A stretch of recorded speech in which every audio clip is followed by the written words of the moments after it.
Magandang araw, sambayan ng Pilipino. Magandang araw, mga kababayan. Kasama niyo po ngayon si Ka Eric sa isa na namang episode ng ating Balita at Talakayan. Uy, mga kababayan, pag-usapan natin itong panibagong pangyayari kung saan itong dating DPWH Secretary ni Marcos Jr. ang una niyang ginamit para maipatupad nila Romualdez ang sindikato sa DPWH, itong si Secretary Manny Bunuan. Sa kanyang testimonya po, idinawit niya ang ilang mga senador sa tinatawag niyang leadership fund. Itong leadership fund po na tinatawag ni Secretary Bunuan, walang pinagkaiba sa esensya at layunin doon sa pork barrel. Mga pork barrel ito ng mga senador. At ang itinuturo niyang dawit dito ay sila Senator Migs Zubiri. Lalo na nang siya ay Senate President. Sabi niya, ang Senate President noon, si Migs Zubiri, mayroon siyang minimum na 1 billion pesos na pork barrel. No? Tawagin nating pork barrel. Pork barrel naman talaga yan yung tinatawag nilang leadership fund. At ang mga senador na mga paborito ni Migs Zubiri, nakakakuha din po ng mahigit kumulang 500 million na mga favored allocations o pork barrel. Kapag pork barrel po, masama ang naging kasaysayan ng ating bansa dyan sapagkat ginagamit ito para sa pagnanakaw kagaya po ng Napoles Scandal. Yun po ay mga pork barrel na mga kongresista at mga senador na ginamit si Napoles at ginamit din ni Napoles para pagkakitaan itong tinatawag na pork barrel. At dahil dyan, dahil ang pork barrel lumalabas na parang discretionary fund. Yung ikaw ang may hawak, doon sa allocation, ikaw din ang magtatakda kung paano at saan gagamitin. Na kadalasan nagagamit sa diskarte. Ang mga kontraktor kinukuhanan po ng advance payment. Habang hindi pa nare-release ang pondo, sasabihin mo na, ikaw na maghanap ng proyekto ko, mayroon ako ditong 500 million. Bigyan mo lang ako ng 15%, di okay na ako, bahala ka na magpatupad nito, i-advance mo lang sa akin, sigurado na yan, may pundo na. Yan pong style ng pork barrel. And how much is 15% ng 500 million, mga kababayan? That's around 75 million kaagad ang makukuha mo kapag ikaw ay humingi ng 15%. Pero usually, according dito sa ating mga source, sa panahon ni Marcos Jr., mababa po yung 25%. Ang iba, 30%. O bala ka na, gawing mong ghost. Bigyan mo ako ng 150 million. Ipatupad mo para may reality, pero gawin mo ng hausyaw. Siupaw ang style ng pagpapatupad. Ampaw ba? Kunwari may proyekto, pero ang laman nito at ang kanyang status ay substandard. So, between 100 million for every 500 million, malinis po ang pwedeng kuhanin na pork barrel o mula sa pork barrel. O minsan, ang malala pa, o bigyan kita ng 100 million, gawan mo ako ng program na kunwari may programa na ipinatupad. 50 million sa DPWH Secretary at mayroon ding 50 million doon sa District Engineer. Palalabasin nyo na na-accomplish na ito, ako nang bahala doon sa mga papeles. So malinis ako sa 300 million. Walang proyekto. Yan ang tinatawag po na mga pork barrel style sa panahon ni Bongbong Marcos Jr. Hindi po 10 million, 20 million ang kanilang pangungulimbat at pandarambong. So itong ibinunyag ni dating DPWH Secretary Bunuan, pagpapakita po ito kung gaano kalala at kabulok ang pagkonfirma niya na mayroon talaga palang mga insertions, mga patago at pailalim at palihim na mga paglagay ng pondo.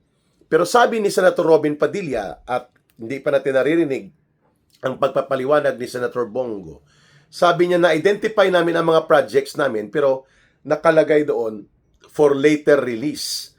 Pag sinabing for later release, yan po ay wala pang pondo. So hindi niya na nalaman o hindi niya nasundan kung ito ba ay pinunduhan pa. Pero sabi niya, ako ay hindi kumuha ng nising ko doon sa mga na-identify na projects na yon. At yan po ay ipapatupad ng DPWH o kaya ng DepEd o kaya ng Department of Agriculture o kaya ng Department of Health. Depende po yan sa availability of funds kapag yan po ay nakalagay na for later release. So, hindi naman po totally ninanakaw ang mga pork barrel na ito. Pero kadalasan sa maraming karanasan, ito po ang source ng pinakamalalaking mga korupsyon. At para hindi halata, tinanggal na po ang term na pork barrel. Maraming naging pangalan po ang pork barrel noon sa panahon ng mga previous administration. Minsan tinatawag nila itong PDAP, no? Priority Development Assistance Fund. Pero discretionary. Pag sinabing discretionary, nasa kamay po at diskarte ng kongresista o ng senador.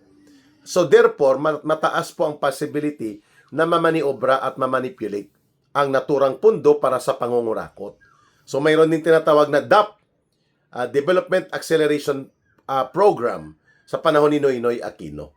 Mayroon din tinawag na CDF, Countrywide Development Fund.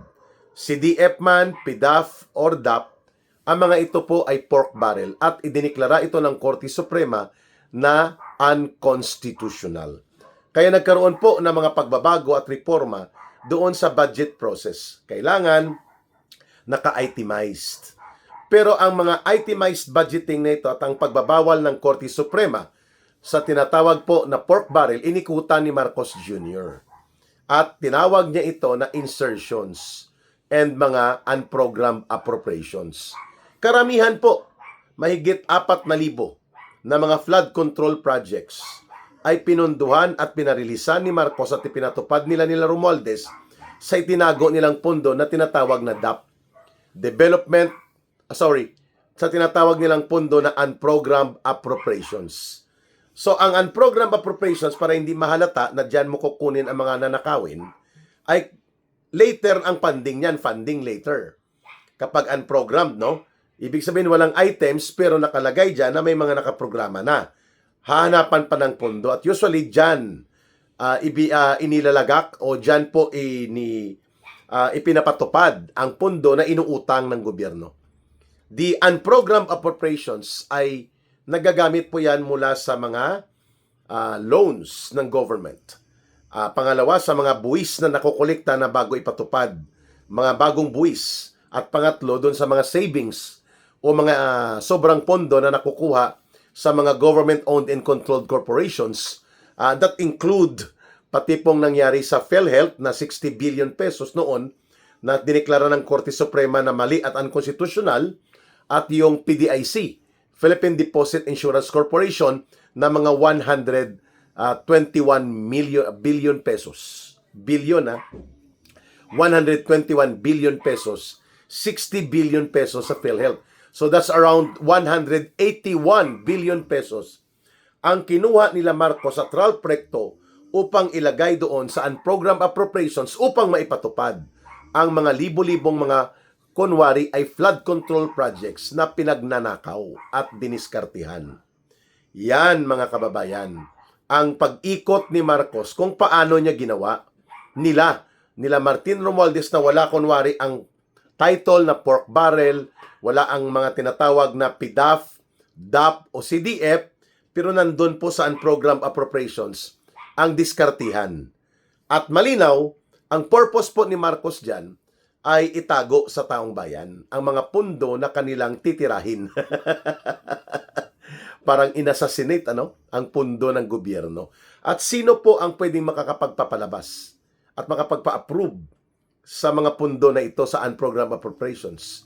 The final say will come from the President.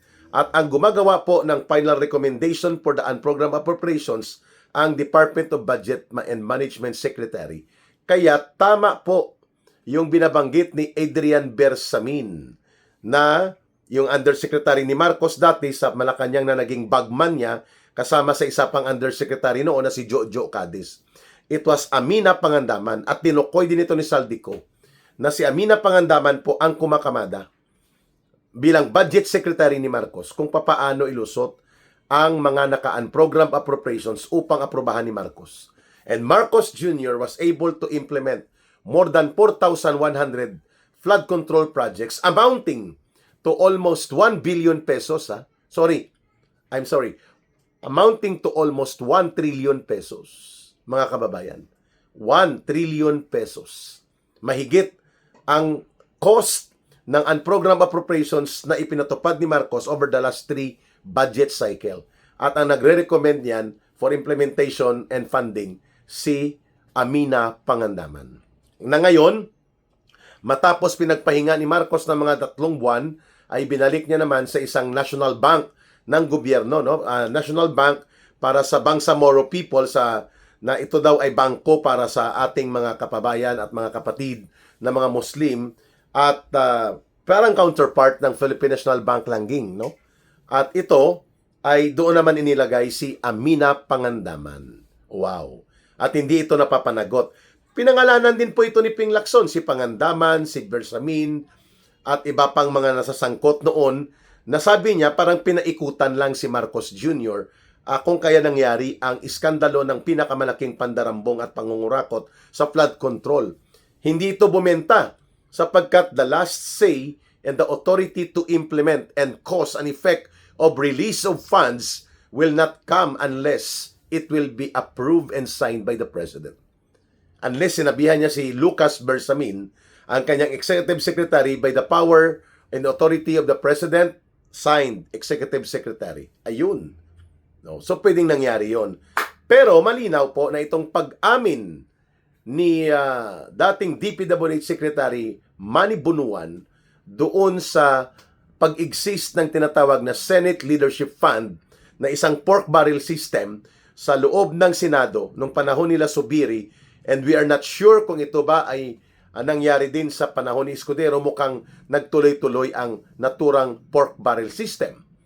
At sa House of Representatives, insertions, realignment, and unprogrammed appropriations. At dinadaya nila ito pagkatapos ng BICAM.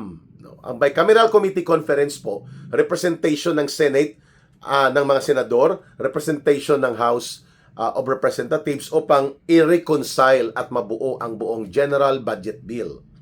Pero pagkatapos nito, may technical working group yan at mga small committees na nakatalaga at ginagamit para mag-insert ng mga dinaya at palusot ng mga pondo na hindi pinag-usapan sa Bicameral Committee Conference.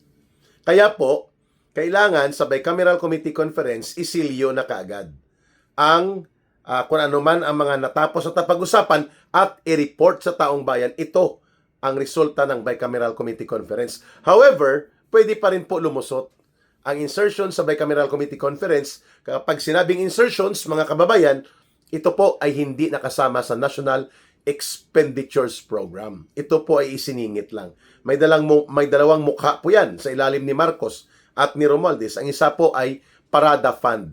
Yung Parada o Parking Fund po, ito yung mga pundo na inilagay sa mga agencies of government pero wala sa programa nila. At sinasabihan lang ang mga department secretary, kami na ang bahala dyan, nandyan ang pondo, i-care of namin sa inyo. Ang tawag po dyan, parking or parada. Insertions yan.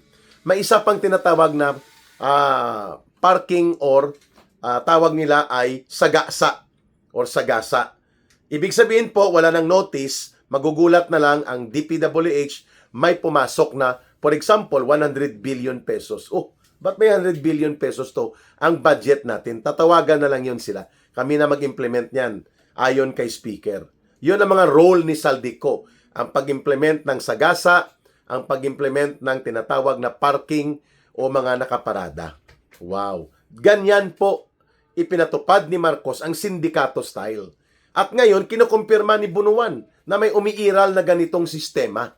Kung papaano po na ang dating masama at diskartidor na mga paggamit at manipulado na pork barrel ay ginamit din nila Marcos dito sa diskarte ng unprogrammed appropriations, sa diskarte ng insertions at mga kasindikatuhan nila.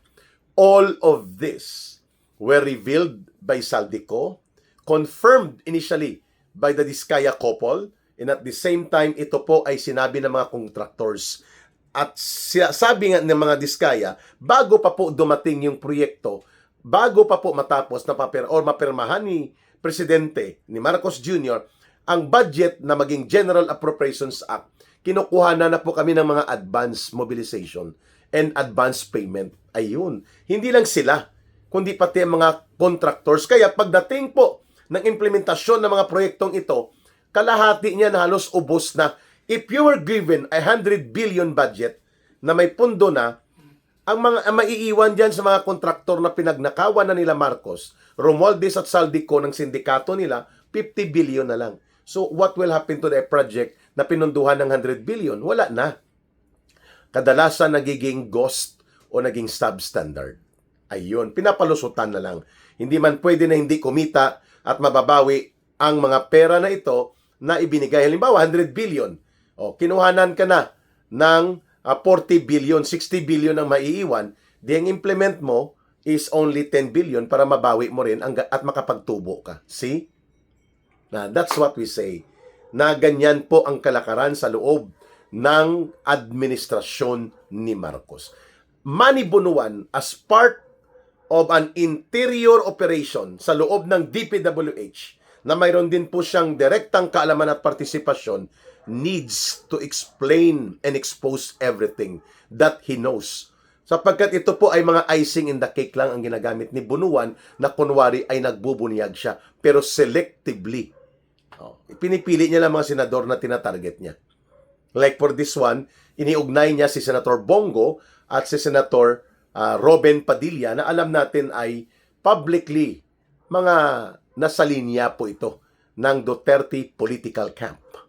Pero hindi niya pinagtuunan o pinagdiinan ng expose niya kung paano ginamit ang Senado at ang House of Representatives, lalo na sa sindikato na binuo nila Romualdez at nila Marcos na siyang naibulgar ngayon that indeed ang arkitekto, inhinyero at orkestrador at kumukumpas ng buong pangyayari sa almost 1.9 trillion pesos na mga nawalang pondo at nalusaw na kunwari may proyekto na kabanang bayan ang natatamaan sa flood control scam, it was indeed sila Marcos and Romualdez ang namuno nito. Mga kababayan, maraming salamat sa inyong patuloy na panonood at pakikinig, pagsubaybay, pagsuporta at pagtangkilik ng ating Ka Eric Celis YouTube channel at sa mga talakayang makabuluhan dito po sa ating balita at talakayan. Utang na loob ko po yan sa inyo. Igagapang natin at itataguyod ang plataforma ng ating channel na nagmumulat at nagbibigay ng kaliwanagan sa ating mga kababayan at kayo po ang aking sandigan para magtuloy-tuloy ito. Muli, mahalin natin ang bansang Pilipinas. Walang ibang magmamahal ito kundi tayo ring mga Pilipino. Para sa Diyos at sa Pilipinas nating mahal, may God bless and protect everyone here na nandito sa ating channel at nanonood, and to those who are Muslim brothers and sisters, Allah be with you. Saludo at maraming salamat muli. Bye for now. Ito po si Ka Eric. Mabuhay!